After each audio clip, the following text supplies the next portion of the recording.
Tribali na. Huling tribali. Kain daw yan. Good morning mga ka-channel. Sa mapagpalang araw po sa atin lahat. Ayan, kung nagtataka po kayo ay dito na po tayo sa laot nag-intro.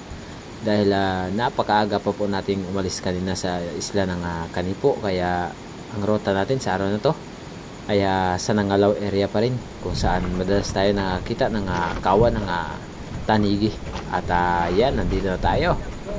Muling pagbabalik sa ating paboritong spot. Nga.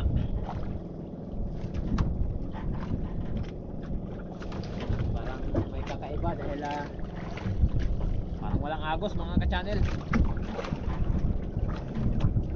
At syempre solo dive pa rin tayo sa dayo natin ito. At sana ay pagkalooban tayo ng biyaya.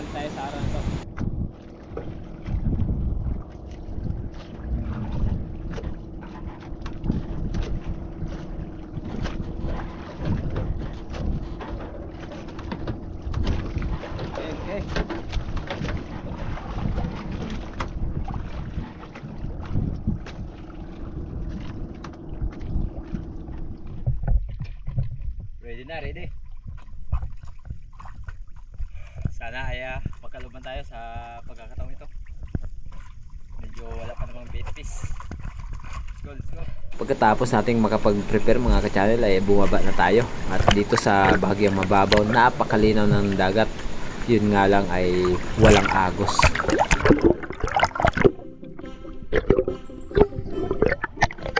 Inabutan din tayo ng ilang oras sa Kalalangoy pero wala talaga tayo nakita, kaya ang ginawa natin tayo mga ka-channel dahil talagang naabot na tayo ng 2 oras mahigit or 3 and mag-alas 10 na tapos wala pa tayong huli. Grabe, walang kawa ng mga bait fish dahil walang agos. So ang gagawin natin ay balik habang maaga pa. Di na tayo nakapag-video kanina habang nagabiyahe dito sa spot kung saan madalas tayo nakakita ng GT dito sa malapit sa isla ng Kanipo. Bumalik ako at nakakita tayo agad ng unicorn fish or surahan. Dalawa sana to at pinili ko dito yung mas malaki. Kaya lang nung tinutok na natin, pumasok naman sa ilalim ng bato. At wala tayong dalang flashlight dahil naiwan natin sa bangka, kaya pass muna tayo dyan. Dumiretso na ako dito sa bato kung saan tayo madalas nakakakita ng mamsa or GT na napapano natin. At sa pagkakataong ito mga ka-channel, napakalinaw sana ng dagat, wala nga lang agos dito, kaya nung pagpunta natin dito ay wala tayong naabutan.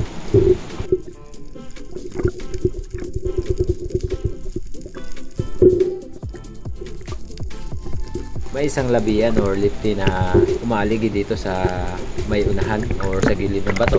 Kaya ito ang naging punteriya natin. Maya lang, binaba ko siya dahan-dahan nang sa gayon ay di mabulabog.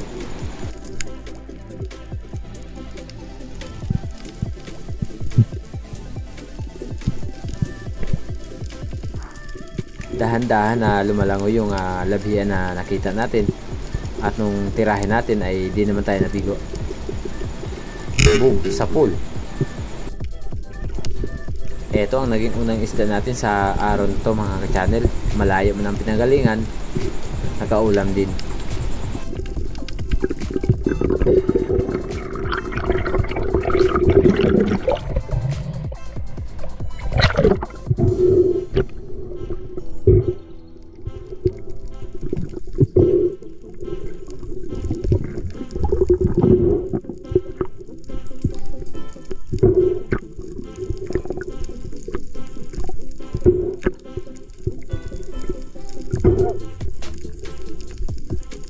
Ayan, unang isda natin sa araw nito, isang lifty or labian.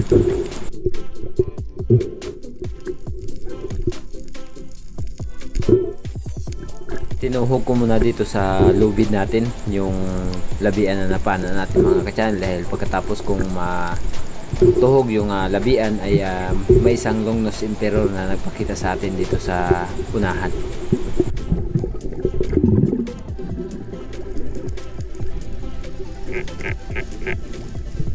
Pero nung pagbaba natin, ayaw lumapit, lumayo pa.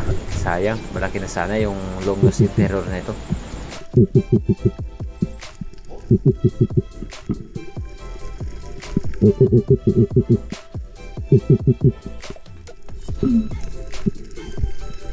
Isa din sa isda na pinakamahirap panain itong long nose emperor.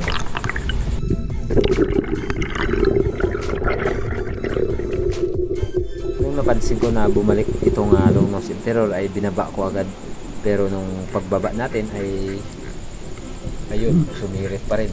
Takot na takot. Napakailap talaga ng long nose emperor na to. Pagdating ko dito sa unahan mga ka-channel, dito sa kalagitnaan ng dalawang bato ay may nakita tayong dalawang coral trout. Pero nung babae natin ay biglang lumabas yung napakalaking unicorn fish at pumasok doon sa table corals. Nag-ins target sana tayo. Ayun nga ay pumasok sa ilalim at umahon muna ako upang makapag-ipon ng mas maraming hangin, nang sa gayon ay mahanap natin yan. Nung nakarelax na tayo at nagsagawa ng muling pagsisit, sinilip ko kung saan tumago or pumasok yung unicorn fish na nakita natin. Nung pagsilip ko ay di ko nakita, napakadilim.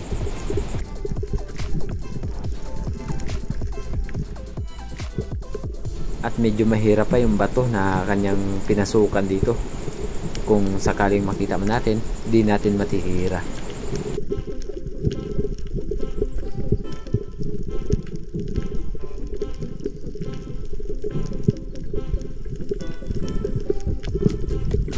Kaya ang ginawa ko mga ka-channel ay umahon muna ako upang magsagawa muli ng pagsisid.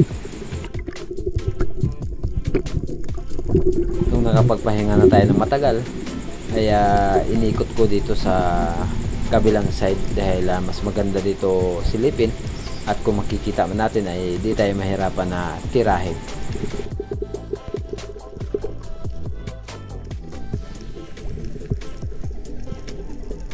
At di naman tayo nagkamali nung pagsisid natin dito. Nakita naman natin yung surahan, medyo malayo nga lang, at nung tinira natin, tinamaan. Yun nga lang ay nasa gitna, kaya nahirapan tayo sa pagtanggal dahil lumalagbag ang ating shop. At medyo may kalayuan pa naman, sana ay makuha natin.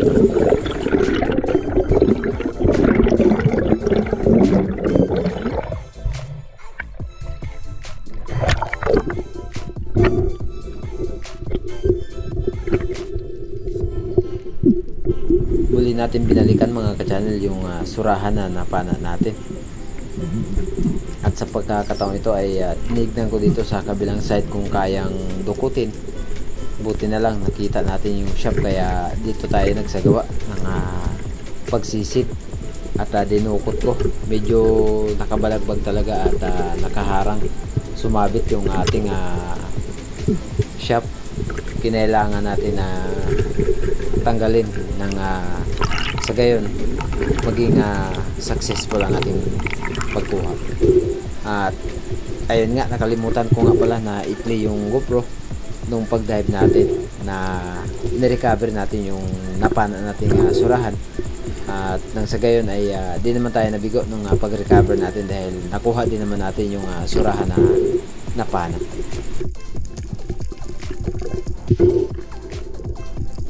Napakalaki mga ka-channel, sobra 2 kilo. Headshot sa tiyan ang tama.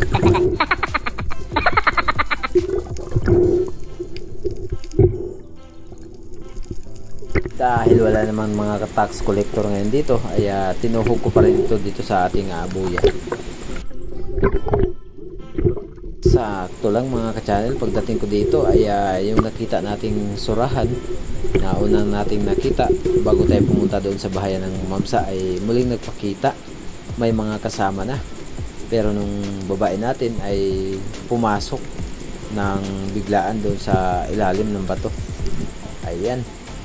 Grabe, ang dami na sana. Nasa 3 piraso yung nakita natin dito.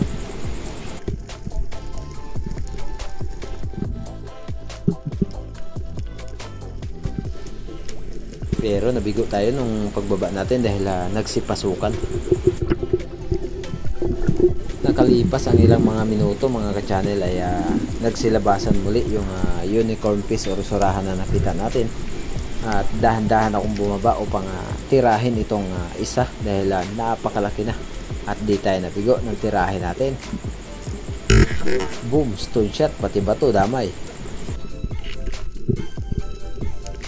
Buti na lang nung pag-angat natin ay di nag-stuck ang ating shop. Napakalapit pa naman ng pagtira natin.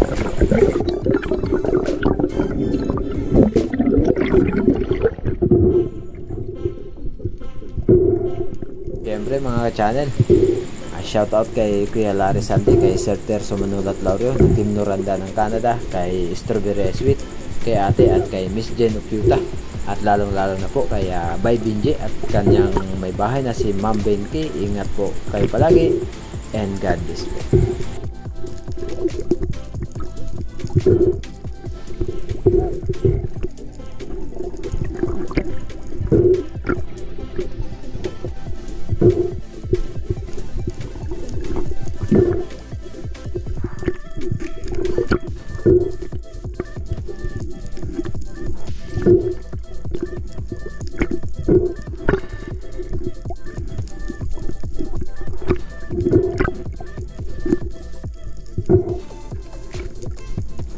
Safety na ang ating pangatlong isda sa araw na to mga ka-channel.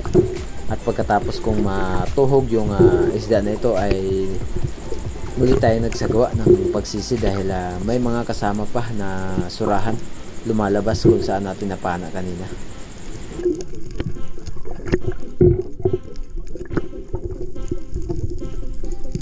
Pero nung pagkatapos natin matuhog sa lubid yung ating isda ay nagsagawa tayo ng muling pagsisid at napakailap na ng mga surahan simula nung nabawasan sila ng 1 piraso dahil pag nag-dive tayo ay nagkanya-kanya na nagsipasok sa bato.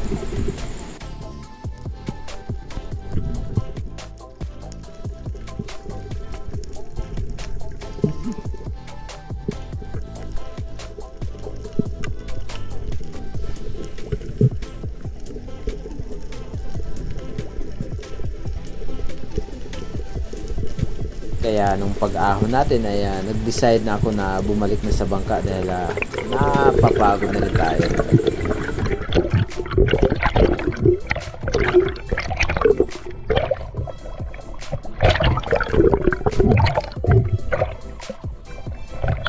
Kahit pa paano mga ka-channel ay di rin tayo nabigo nung pagdaan natin dito dahil nakahuli rin tayo ng pang-ulam. Ayan. Nag-try ako na magsisid muli dito dahil may napansin sana tayong panibagong target. Yun nga lang ay ayaw nang lumapit. Sayang.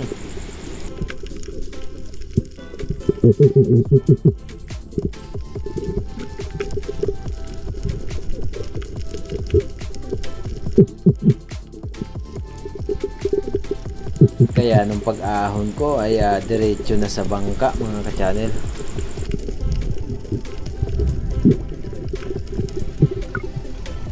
Ayan yung huli natin. 3 piraso pa lang. Sabi, 2 unicorn, isang labian or lifty. Sabi, ang laki nito mga ka-channel. Nasa mga 2 kilo siguro sobra. Bigat. Sabi, kataba oh. Ang laking katawan. Ayos, 2 unicorn, isang lifty. Puro mapapayat yung nahuli natin. Kaya huli na tayo.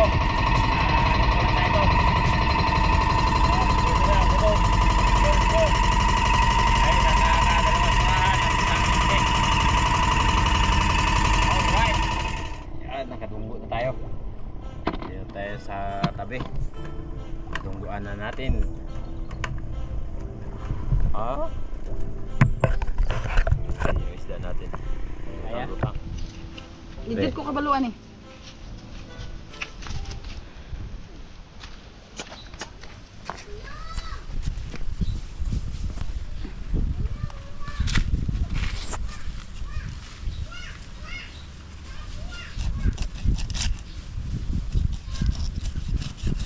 Mga ka-channel, yung surahan babalatan dahil sa sabawan natin mga ka-channel. Ayan si Muti. Pas mo na daw sa inihaw. Talim. Ayan mga ka-channel, nabalatan na.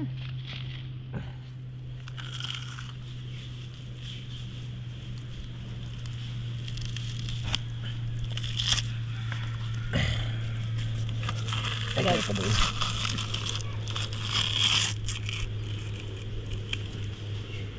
Mas masarap kasi ito pag binalatan, kaya balatan natin. Karamihan kasi na nagsisigang ng ganito ay may balat. Matigas lang talaga tanggalin.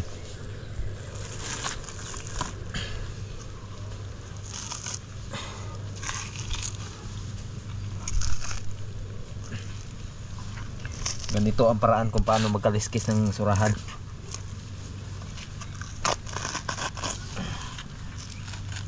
Oh, di ba? Oh. Okay kayo. Putulin natin. Kamay ang pangdukdukin. Sakit pala. Sakit talaga, masakit. Grabe taba ng surahan mga ka-channel. Dito bay. Dito bay, ako bay. Bay binje. Kuha. Sinabaw tayo ng surahan, Ate Kay. Pas muna tayo sa inihaw.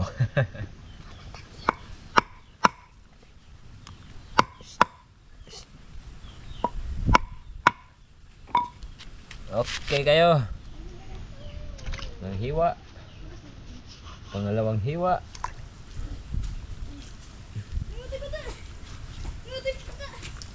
Aroy.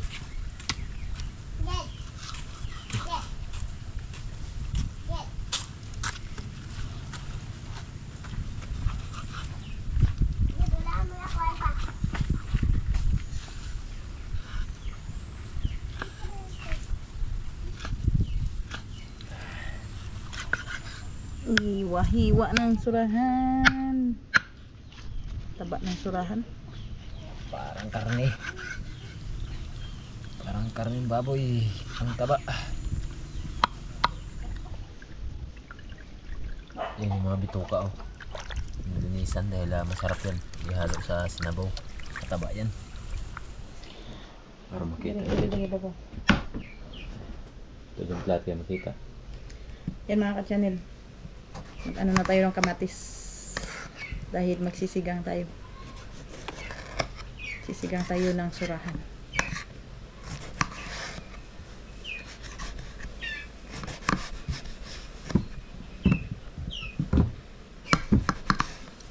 Hinog na hinog yung kamatis ah.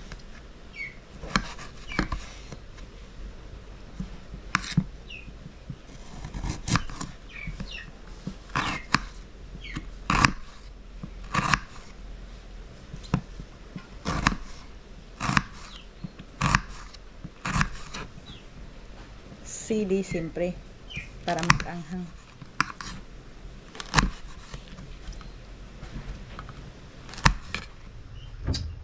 Lalagay na natin yung ating lamas sa tubig mga katyan para makapagsigang na.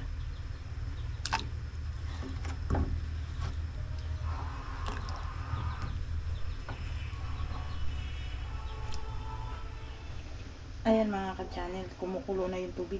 Ilalagay na natin ang ating sisiganging surahan.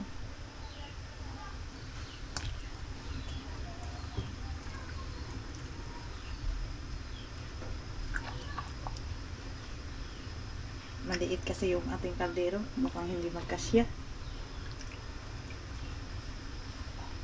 Ayan.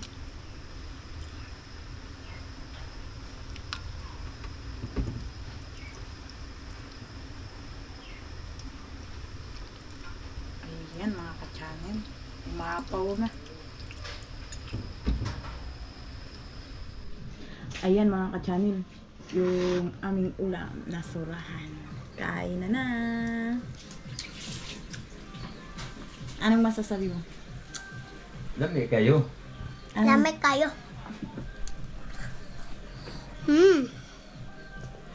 Sabor. Sarap.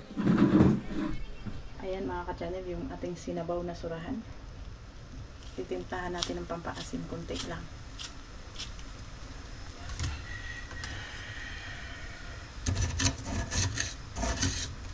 Bigyan ko ng asin mga ka-channel.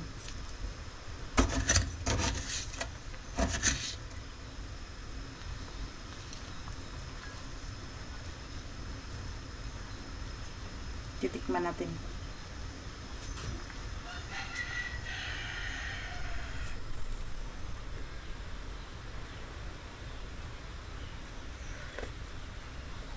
Pagkasarap talaga mga ka-channel. Masarap na sa inihaw. Masarap pa sa sinabaw. Surahan nga talaga. Kaya pag Kain tayo mga ka-channel. Yan yung ating ulam ay sinigang na surahan. Tapos yung kanin natin sakto lang dahil hindi mainit. At yung sinabaw ang mainit. Bahala na kayo dyan. Tawag na ako. Okay kayo. Yan. Grabe. Taba. Namimituin. Sige. Suot ka. Suot berat Alex. Suot kay ate ko. Suot kay ate ko. Suot kay David. Suot kay David. Ginapadala natin ng bagay. Suot kay Nanay Bill. Ginapadala natin kay Suot kay Mama Rakalon o kabo ate Sabina Square. Ta. Kabisado. Suot kay Kuya Larry Santi. Sarap. Joy Espa. Wow.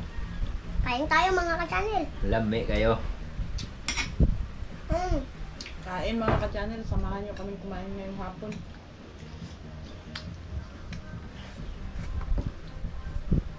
Parang ayaw ko nang bitawan yung sandok. Pagkasarap. Ayun, nakita ko talaga yung taba. Ayun.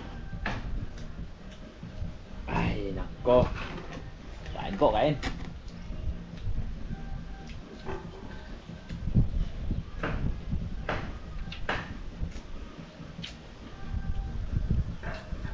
Taba, no? Taba.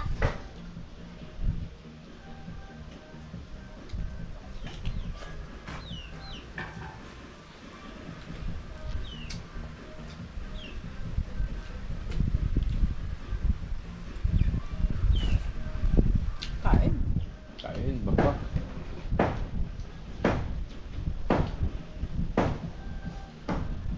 Shout out sa ating mga silent viewers.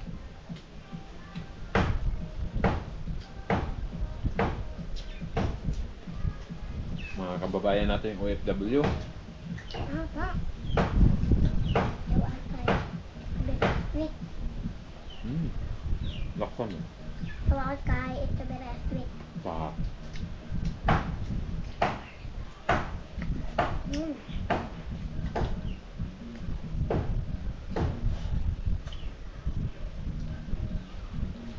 Saan? Nabuhat kami yan, di ba?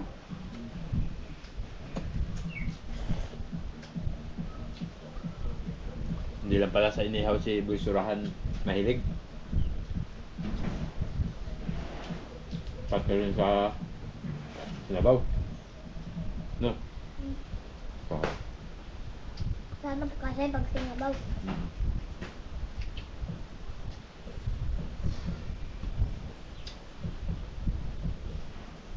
Tsaka iba yung iba yung sinabaw tinatanggalan ng balat, ba?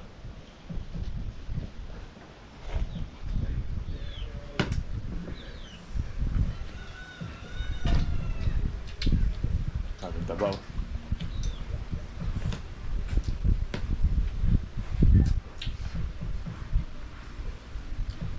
Kain man.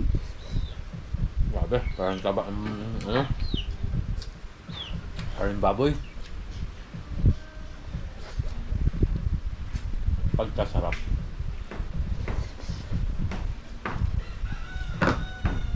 Yan, matinik. Tinik na yan, tap na yan. Kanin. Kanin. Yan, ibaba mo yung tinik, baka mahalo. Ito, yan. Ano?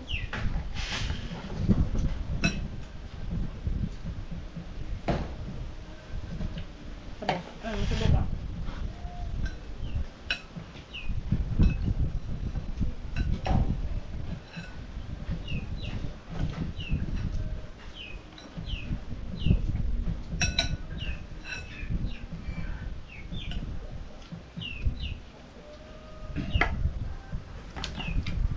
Sarap.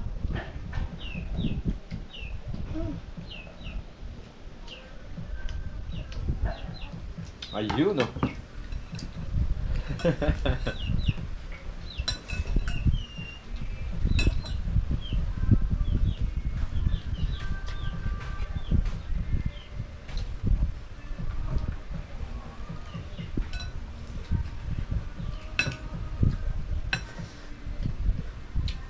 Kain. Hindi tayo magtapos sa araw na ito mga ka-channel ay dumako muna tayo sa ating shoutout kay Jik TV 9135, Joseph Cantar, Cobilo family from Dinagat Island, kay Panmar Cobilo, shoutout po. Wilmer Tibis ng Bacoor, Cavite, Milagrosa Dios, kaya po si Benefip sa may bahay po ni Sir Dennis de la Cruz ng Nae, Cavite. Joaquin Bordado, mega love shoutout kay Ate Sabina. Shoutout po kay Sir Dong Masanding at family Masanding from Guagua, Pampanga. Shoutout kay Jelly Balesteros, Race Jam Plaga from Montalban, Rizal. Roping Style Taler Channel from Calamba, Laguna. Miss Candy KitKat from Davao City or Miss Candy KitKat. Carl Tom Lirasan. Shoutout po kay Timay Lirasan from Negros Occidental. Juno Rito Lita. Solid Mix Gaming, sana po ay wag na pong boss, sana native na lang. Shoutout kay Ronato Adarayan Alex. Shoutout po kay Watanabe Rosalina. Sir JM Gilito watching from Boracay. Sa lahat po ng Gilito family from Boracay, ingat po kayo palagi and God bless po. Jake Abiner is for fishing from Ligit, Dumaran, Palawan. Geraldine Lalu. Nilon Fernandez from Butuan City. Stay safe po. Maraming salamat po sir at sana lagi po kayo mag-iingat ng iyong buong pamilya and God bless po. Rainy Rapada from Valenzuela City. Lito Daigan. Roland Abraham ng Cugyaw, Antipolo. Shoutout po sa girlfriend po ni Sir MG Magro na si Lia Cristobal. Ranel Cuesto from Bohol, San Miguel. Clark Pianer. AG Baslan, Province of Leyte. Reggie Tadina, shoutout po. Pag di nyo po napansin ang shoutout na ito, ibig sabihin di nyo tinapos yung video. Shoutout po kay Isaac Quirante from Tacloban City, Leyte. X channel or kay Brad Alex Ditaunon. At sa lahat po ng Ditaunon family, ingat po kayo palagi and God bless po. Belated happy birthday po kay Cheska Eunice Espartinas na nagdiriwang po ng kanyang birthday nung nakarang araw. Maraming salamat po sa inyong laging panonood at sa lahat po ng Espartinas family. Sorry po talaga kay Chris Felix nung nakarang araw pala ay birthday ng kanyang ate at di natin nabati. Sulit Mix TV, Junjungay, by Bobby Gaba. Miss Ima Pahardugokong. Shoutout po sa anak po ni Bob Francis Sorilla na magdiriwang po ng kanyang birthday ngayong February 22 na si Marioni Hadi or Hadi. Sana ay marami pa pong birthday na darating sa inyong buhay at ingat po kayo palagi and God bless po. Friends Bautista, at yan mga ka-channel, hanggang dito na muna ang ating shoutout. Sana ay nag-enjoy po kayo at maraming salamat po sa ating mga kababayan ng OFW kahit saang dako ng mundo. Sana lagi po kayo mag-iingat and God bless po. Thank you so much po sa Team Buhay Isla Vlog TV, Ariel Fisherman, J Adventure and Tem Harabas. Sana lagi po kayo mag-ingat and God bless po.